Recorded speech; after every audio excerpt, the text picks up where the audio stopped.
আচ্ছা, এবার আমার কি শো করাতে হবে? Last name. লাস্ট নেম তো আমার এখানে শো করতেছে না, তাই না? তো লাস্ট নেমটা আমি জাস্ট সিম্পলি এটাকে কপি করে নিলাম,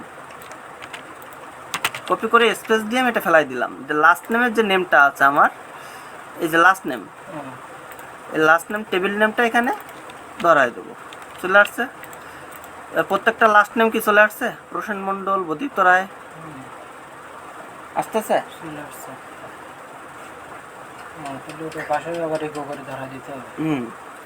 দিলাম ওটা।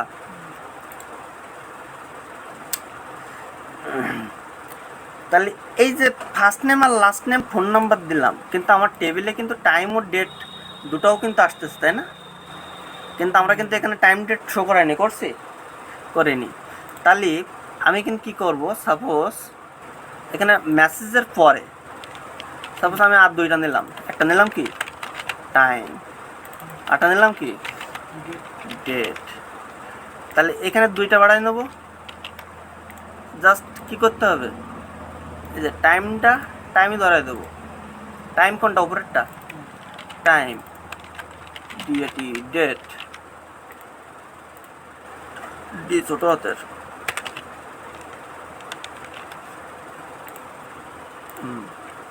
তাহলে টাইম ডেট দুটোই চলে আসবে এবার। আইছে এই যে serial number, name, phone number, message, কোন টাইমে মেসেজগুলো সেন্ড হয়েছে, এই ডেটে কোন ডেটে শো হয়েছে, ইনসার্ট করা হয়েছে। এল করা যাবে না?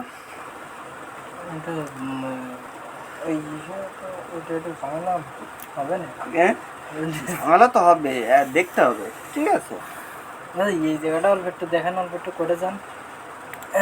এই যে এই জায়গার এই উপরের লাইনটা আর একটু বোঝান। উপরেরটা হচ্ছে আমরা ইনক্রিমেন্ট করে নিচ্ছি, 1 2 3 4 অটোমেটিক্যালি ঘুরতে থাকবে। ইফ যদি সিরিয়াল ছিল তো 1 নাম্বার দিয়ে একটা ছিল, হ্যাঁ 1 2 3 4 আকারে, সেটা আমরা অটো ইনক্রিমেন্ট করে নিচ্ছি। সেটার জন্য ভেরিয়েবল আই না, এখানে এই যে আমরা কন্ডিশন দিয়েছি যে ইফের ভিতরে i ইকুয়াল টু 0, আমরা ইনক্রিমেন্ট করে নিয়েছি কি এই যে ভেরিয়েবল আই নিয়ে প্লাস প্লাস করে, মানে 1 2 3 4 আকারে যতগুলো একেতে 1 লাখ 1.5 লাখ 2 লাখ 1 মিলিয়ন যত হবে তত একেতে শুরু হতে হতে যাবে। কিন্তু যদি 0 আসে, প্রথম অক্ষর কি আসবে? 0 আসবে, 0 তো শুরু করবে। তাহলে আমরা বলেছি কি যদি 0 হয় সেই 0টা তুমি কিন্তু বাদ দেবা, তুমি একেতে শুরু করবা, সেই জন্য একেতে শুরু করে। ঠিক আছে? যদি আমি এটা বাদ দিতাম, সাপোজ আমি এটা কমেন্ট করে রাখি, তাহলে কি হচ্ছে, ও কিন্তু 0 থেকে শুরু করবে। এই যে আনডিফিনাইট ভেরিয়েবল দিচ্ছে, ঠিক আছে, ও কিন্তু 0 থেকে শুরু করবে, যেখানে আমরা বলছি 0 তুই বাদ দেবা, হ্যাঁ তুমি 1 থেকে শুরু করবা। বোঝা গেছে? তাহলে আমি যত ডাটা এবার এখানে পাস করব, সাপোজ রহিম Gazi, phone number 1 2 3 4 5 6 7 8 9 10 11, suppose message, একটা মেসেজ লিখে দিলাম অর্কিং 8টা, সাপোজ ডেমোর পাশে এটা ধরে দিলাম। আইসে এটা এই যে রহিম গাজী। তাহলে আমার এখানে কি হচ্ছে, অ্যাসেন্ডিং মোডে, মানে নতুনটা কিন্তু নিচে যাচ্ছে, আমি চাচ্ছি নতুনটা উপরে থাকবে, যেটা নতুন। তাহলে এখানে কি করতে হবে, ডাটা ইনসার্টে গিয়ে এই যে এখানে অ্যাসেন্ডিং আছে, এখানে ডিএসসি ডিসেন্ডিং মোডে শো করাতে হবে। এই যে রহিম গাজী উপরে গেছে,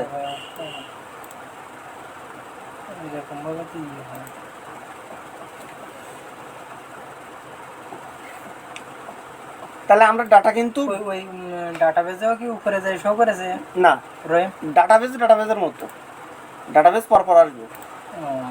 এই যে রহিম নিচে, আচ্ছা আচ্ছা, ঠিক আছে? তাহলে আমরা ডাটা কিন্তু ডাটাবেজে স্টোর করতে পারতেছি, আবার সেই স্টোর করে ডাটা আবার রিড করতে পারতেছি, মানে শো করাতে পারতেছি ওয়েব পেজে, তাই না? এবার যদি সাপোজ আমার পাশে একটা বাটন করবো এখানে, যে আমার এই রহিম গাজীকে আমি আপডেট করতে চাচ্ছি, যে সাপোজ আমি চাচ্ছি যে আমার রহিম গাজী বানানে ভুল গেছে বা ফোন নাম্বারে ভুল গেছে, মেসেজে ভুল গেছে, আমি সেইটা আপডেট করতে পারছি, এখানে একটা বাটন দেবো। তাহলে আমার বাটনটা ডিজাইন করে ফেললে কালকে যেহেতু করবো, তো এটা ইনসার্ট ডাটা, এটা আমি ডিলিট করে দিলাম। আচ্ছা, এখানে আমাদের একটা এই যে ডেটের পরে আমরা এখানে একটা বাটন নেব, কি অ্যাকশন নাম।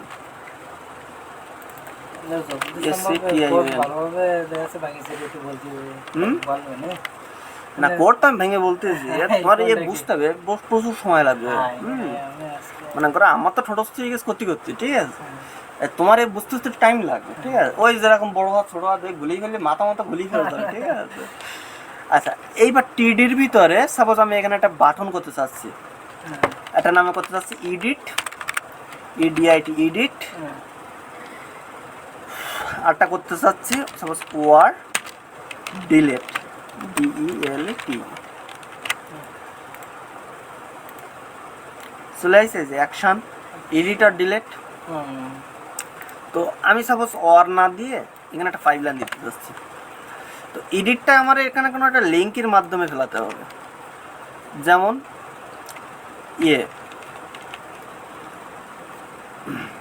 এর ভিতরে আমি এডিটটা রাখলাম, আবার ডিলিটটাও এর ভিতরে, অ্যাঙ্করের ভিতরে, লিঙ্ক অ্যাপের ভিতরে দিলাম।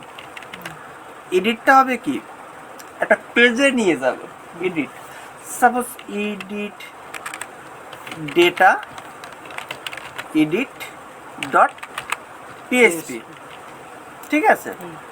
আবার এইখানে প্রশ্নবোধক চিহ্ন দিয়ে এখানে বলবো যে ডিলিট বা ডেল ইকুয়াল টু, যদি কি হয় ডিলিটেড এডিট যোগ হয় তাহলে ডাটা ডিলিট হয়ে যাবে।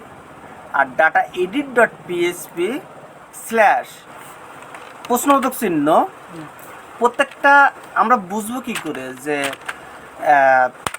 এই ডাটা কোন ডাটার, একটা ডাটার কিন্তু একটা আইডিয়া আছে, এই ডাটার একটা আইডিয়া আছে, তাই না? সে আইডিগুলো আমরা বুঝবো কি করে? সাপোজ এই যে আমরা যদি ডাটাবেসে যাই, এখানে যে একটা আইডি ধরতেছে, দেখতেছো 17, 18, 19, হ্যাঁ, তুমি যদি এখান থেকে ডিলিট করে দাও তাহলে কিন্তু ওই আইডি ডিলিট হয়ে যাবে, ওই 17 নাম্বার জীবনে ফিরে আসবে না এই টেবিলে। আইডি নতুন, হ্যাঁ, পাওয়ার পর সিরিয়াল মতো হবে, মানে এই টেবিলে, হ্যাঁ, কিন্তু অন্য টেবিলে আবার নতুন করে শুরু করলে আবার হবে, ঠিক আছে। কিন্তু এই যে টেবিল যেটা তৈরি করেছো, এই যত ডাটা ইনসার্ট হোক না কেন ওই সিরিয়াল পর আসবে, ঠিক আছে। এই আইডিকে আমার ধরাতে হবে, ওইটা মনে রাখতে হবে, সেই মনে করে ও কিন্তু ওপেন করবে যে এই ডাটাকে আমার আপডেট করতে হবে, ঠিক আছে। তাহলে এই আইডিকে আমার ধরাতে হবে কি করে? এইটার পরে আমি একটা পিএইচপি নিব, শুরু শেষ করব, শুরু শেষ করে ইকো করে জাস্ট আমি এই জিনিসটাই সিম্পল জিনিস কপি করতে পারি। কপি করে এখানে আমরা পেস্ট করে দেব কোনটা, ওই টেবিল নেমে কি ছিল, আইডি ছিল না, এই যে আইডি, এই টেবিল নেমে ডেটার জায়গায় শুধু কি হবে ID, PSP eco data ID, মানে কি কোনটা পাবে, প্রত্যেকটা আলাদা আলাদা আইডি পাবে। এবার ডিলেট, কোনটা ডিলেট হবে সেটা ডেল সমান সমান ডিলিটেড যদি হয় তাহলে সেইটা ডিলিট হবে। এটা আমরা পরে আসি, একসঙ্গে দুটো জল দিলে মাথা ঘুরতে পারবে। তাহলে এডিটটা, এই যে ইডিটি যদি আমরা এবার শো করি, সাপোজ এইটা রহিম গাজী, ইডিটি যদি শো করি কি আসতেছে, এই যে এডিট আইডি কত, 19 নম্বরে, আইডি কত 19 নাম্বার, এই রহিম গাজী কি 19 নাম্বারে, দেখো তো, এই যে রহিম গাজী কত নাম্বার, 19, এখানে বদিত কত আইডি 18, এখানে আসতেছে বদিত 18। তাহলে যতগুলো এবার ইনসার্ট হবে প্রত্যেকটা কিন্তু আইডি ক্রিয়েট হবে। এখানে যদি আমি টেক্সটাইল করে দিতে পারি তাহলে একটু ভালো হয়। সাপোজ এই টিডির এখানে একটা স্টাইল করে দিলাম, ওই সরি কালার,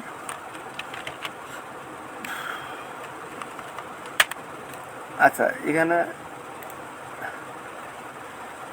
আই যেটা ধরতেছে রিড ডাটা টিডি স্টাইলগুলো তো করতে পারবো নাকি? টিআর এর ভিতরে যদি থাকে টিআর, আচ্ছা এখানে আমরা কিসের ভিতরে করেছি, টিডির ভিতরে করেছি, টিআর এর ভিতরে,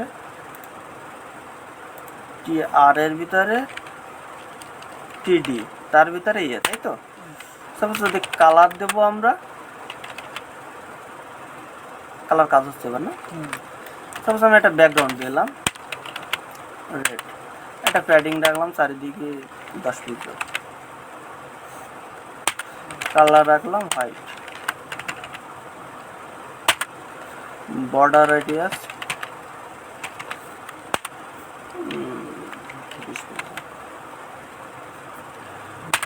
টেক্সট ডেকোরেশন নান করে দিলাম। সাপোজ আমরা এটাকে কপি রোল করে স্টাইলে আপলোড করে দিলাম, স্টাইলে আপলোড করে দিলাম।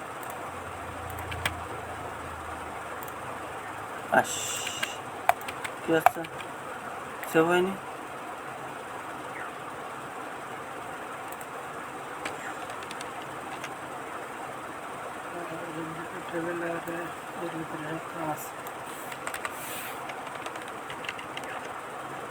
আচ্ছা এখানে একটু হার্ড ডিসপ্লে চলে আসবে, ক্যাশ কুইজ হচ্ছে। হ্যাঁ তাহলে আমাকে যে ডিলিট এইটা যখন ক্লিক করবো তখন কিন্তু এই data edit dot PSP ID number 19 এইটার ভিতরে কিন্তু চলে আসবে, তাই না? এডিটটা করে আসলে ডাটাবেস থেকে, তাই না? না এখানে আমরা এরকম ফর্ম আসবে, এরকম ফর্ম আসবে, ফর্মের ভিতরে সব ডাটাগুলো শো করবে, ঠিক আছে? তো সেগুলো করতে হবে কি করে, আমি কি নামে নিয়েছি এখানে, স্টাইল কেটে দিই এবার, কি নামে নিয়েছি এখানে ডেটা এডিট ডট পিএসপি। তো আমি কাকে কপি করব, সেম ফর্ম নিতে গেলে ইন্ডেক্সে কপি করব না নাকি? তাহলে আমরা এখানে সাপোজ একটা এটাকে কপি করে মেরে দেই, এটার নাম হবে কি ডেটা এডিট ডট পিএসপি। তো ডেটা এডিট ডট পিএসপি যখন নিচ্ছি তখন রিড ডাটা, আমার তো ডাটাগুলো আবার রিড করতে হবে, তাই না? তো ডাটাগুলো রিড করব কি করে, সাপোজ তখন তো আমার আর এইগুলো প্রয়োজন নেই, প্রয়োজন আছে এগুলো রাখলেও রাখা যায়, সমস্যা নেই, কিন্তু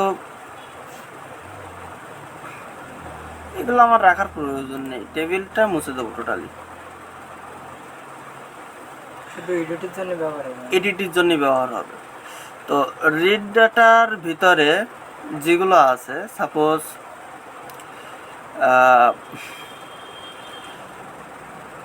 এই ফর্ম,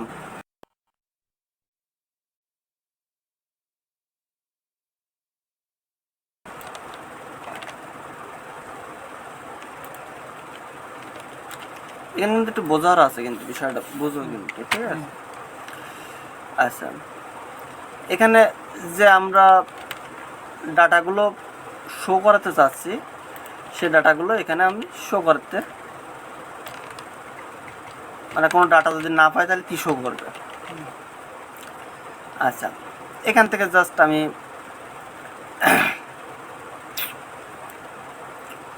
আচ্ছা এখান থেকে এগুলো মুছে দিই আপাতত।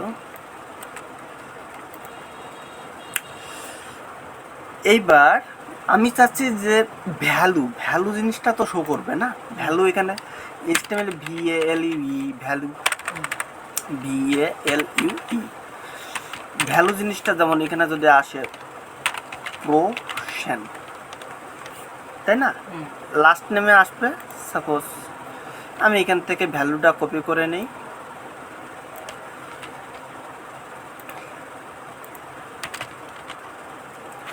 এখানে স্পেস করতেছে,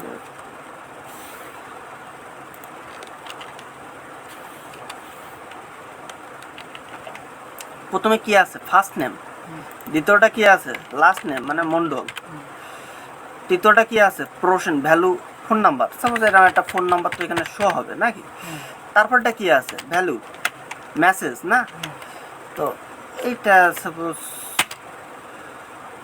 এখানে শো হবে ভ্যালুর, এখানে সাপোজ এখানে এরকম শো হচ্ছে,